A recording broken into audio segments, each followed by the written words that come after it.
जय हिंद, नमस्कार। देखिए, एक तरफ अग्निपथ योजना में कई बड़े बदलावों या इस योजना को ही वापस लिए जाने की मांग लगातार उठती आ रही है, तो वहीं अब असम राइफल्स के जवानों को भारतीय सेना के बराबर वेतन और पेंशन दिए जाने की याचिका पर दिल्ली हाई कोर्ट से बड़ी खबर सामने आ रही है। अर्धसैनिक बलों को भी सेना के बराबर पेंशन और वेतन भत्ते व अन्य सुविधाएं दिए जाने की मांग देखिए लंबे समय से उठती आ रही है। इसमें असम राइफल्स की ओर से यह मांग ज्यादा रही है और अब इसी को लेकर दिल्ली हाई कोर्ट में याचिका दायर की गई, तो कोर्ट ने इस मामले में केंद्र सरकार से कह दिया है कि वो इस मामले में 3 महीने के भीतर अपना फैसला ले।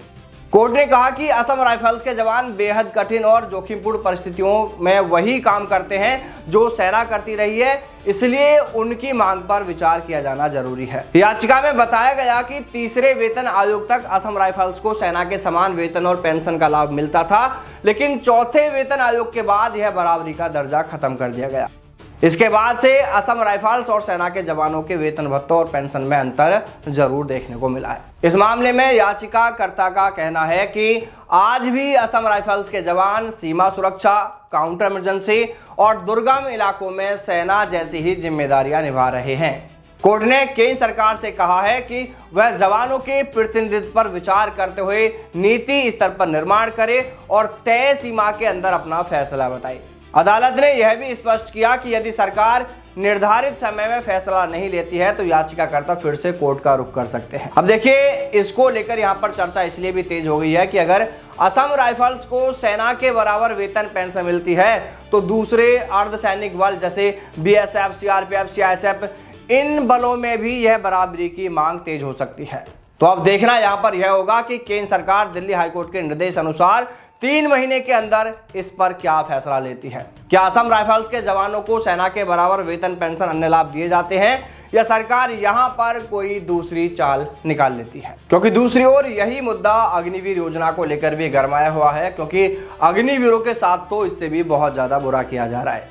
अग्निवीरों से काम तो एक परमानेंट सैनिक के बराबर ही कराया जा रहा है, यानी एक ही पोस्ट पर दोनों को तैनात किया जा रहा है। खतरा जितना परमानेंट सैनिक को है उतना ही खतरा अग्निवीरों को है, लेकिन वेतन अग्निवीरों का परमानेंट सैनिक से आधा है। पेंशन उसे किसी तरह की नहीं दी जाएगी। 4 साल बाद उन्हें घर भेज दिया जाएगा। इसके बाद ना उन्हें कैंटीन कार्ड की सुविधा होगी, ना मेडिकल सुविधा।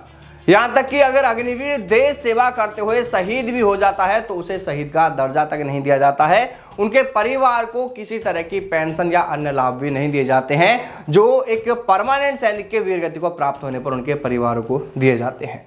देखिए, ऐसे में अब सरकार 2 तरफ से घिरती हुई नजर आएगी। एक तरफ तो ये होगा कि साल 2026 में अक्टूबर-नवंबर में अग्निवीरों के पहले बैच के 4 साल पूरे होंगे। इनमें से 75% अग्निवीरों को बाहर किया जाएगा और 25% को अंदर किया जाएगा। तो जिन 75% को बाहर किया जाएगा, अगर उन्हें समय पर दूसरा रोजगार, दूसरी सरकारी नहीं मिलती है तो ये अग्निवीर फिर सरकार के खिलाफ विरोध प्रदर्शन पर भी उतर सकते हैं। और दूसरी ओर असम राइफल्स का यह मामला भी अब लगातार तेज होता जा रहा है। तो देखिए, अब यहाँ पर देखने वाली बात यह होगी कि आखिर सरकार इन दोनों मुद्दों पर क्या कदम उठाती है। देखिए, जब दोनों की ड्यूटी बराबर है, खतरा दोनों के लिए बराबर है, खून दोनों का एक जैसा है, दोनों ही देश के लिए अपनी जान देते हैं, यानी हर कदम पर बराबर का खतरा सहते हैं, तो फिर वेतन, पेंशन व अन्य लाभ और सुविधाओं में बराबरी क्यों नहीं? सरकार क्यों जवानों के बीच में भेदभाव कर रही है? अब आप बताइए, क्या अर्धसैनिक बलों को सेना के बराबर वेतन, पेंशन मिलनी चाहिए? क्या अग्निवीरों के लिए भी इस योजना में बदलाव किए जाए या फिर इस योजना को ही वापस लिया जाना चाहिए? आपकी राय कमेंट करके जरूर बताएं। जय हिंद, जय भारत, वंदे मातरम।